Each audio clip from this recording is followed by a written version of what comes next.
In this week's parasha, Hukat, after the death of Miriam, the Be'er Miriam, Miriam's well, the Zechut of Miriam gave us water in the desert for 40 years, dries up. And the Jewish people come to Moshe Rabbeinu and they complain a terrible complaint, which leads to the whole story of Moshe hitting the rock and ultimately to the death of Moshe and Aharon and them not entering the land of Israel. But I want to speak about the complaint itself because I saw a beautiful Torah on the Meshech Chochmah. I heard a great shiur from Rabbi Gladstein quoting the Hatam Sofer, which if you look closely at what they actually said in the words and what they use in their complaint, there's so much more Torah, so much more diukim, so many more details you can tease out of the Torah just by a very close reading of what takes place. So some cool ideas that he brings down. First, we'll start with the Meshech Chochmah. So it says the pasuk. The Jewish people complained to Moshe Rabbeinu, why did you bring us out? The congregation of God, why did you bring us out into the desert here to die? Us and our animals, why did you do this? Why did you take us out of Egypt to bring us to this terrible, evil place? And then they say, Lo mekom zera. It's not a place to plant, to put seeds in the ground, to grow things. It's not lo mekom zera ute'ena. It's not a place of fig, vegefen, and it's not a place of grapevine. There's no wine, verimon, and no pomegranate, umayim ayin lishtot, and there's no water for us to drink. So they say, there's no place to plant things. There's no place for figs. There's no place for geffen, for grapes, for rimonim, for pomegranates, and water. Says the Meshech Chochmah, unbelievable idea. He says, okay, there's no figs, there's no wine, there's no pomegranates. You know, we have different fruits of Israel. We have different things. He says, why are we missing over here zaytim, and why are we missing tmarim, dvash? You know, Eretz Israel is always known as Eretz Zayt Dvash. We always think of the land flowing of milk and honey. So where's the honey? Where's the dvash? Where's the zaytim? Where's the oil? Why are those things not part of their complaint?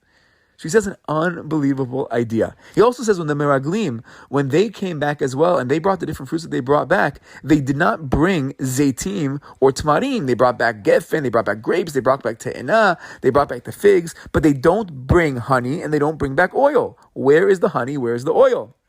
So he says they didn't complain about the oil and the honey because they already had oil and honey throughout the desert. Where do they have oil and honey? With the man. When the man came in Hashemayim, when we have this holy, holy bread from the heavens, so the Torah tells us, we know the Midrash says it tastes like everything, but the Torah tells us two statements it says about the man. One thing it says, the man tasted like a wafer dipped in honey. So we have here the honey here, the dates, tmarim, it was tasted like a wafer dipped in honey. So here's the honey. They had it every day when they ate the man, and also said that the time of the man was leshad hashamin, was oily. So you have yourself the zaytim, the oil. So since every single day their daily food had a taste of oil and a taste of honey, they're not complaining that they want honey and oil. And that's also why the meraglim, the spies, don't bring it back, because we don't have to bring it back. We already have that in our daily food, and rather they bring back the geffen and the figs and the food that we aren't used, the rimonim, the stuff that we're not used to seeing. That's the stuff that's going to be brought back by the meraglim and the stuff we're going to complain about. Okay, that's the approach of the Meshech Chochmah. The Hatam Sofer, he has a different diuk. He says, wait a second, okay, they complain over here about the te'ena and about the geffen.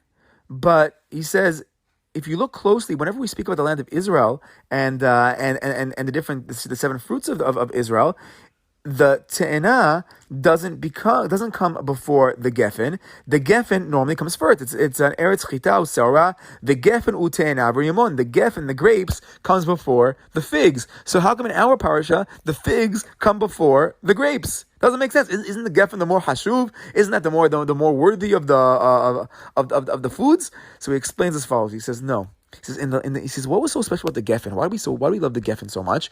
It's not because we want to drink wine and get drunk all the time and make these lachaim. He says the geffen, the special part of the geffen was that we used it for the nesachim, for the wine libations that were brought with the korbanot. In the Beit HaMikdash, they would bring different korbanot, and throughout the year, the different korbanot came with a special nisucha yain, a special wine would be poured into a special section of the mizbeach on the altar. The Gemara tells us in the desert, there was no nesachim. Throughout the 40 years in the desert, when they brought korbanot, they did not bring nesachim of wine. So he says now, this pasuk is talking about their complaints in the desert.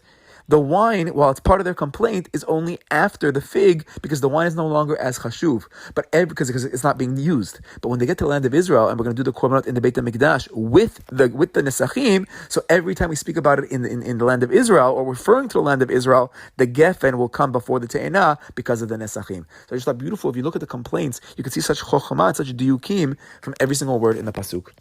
Shabbat Shalom.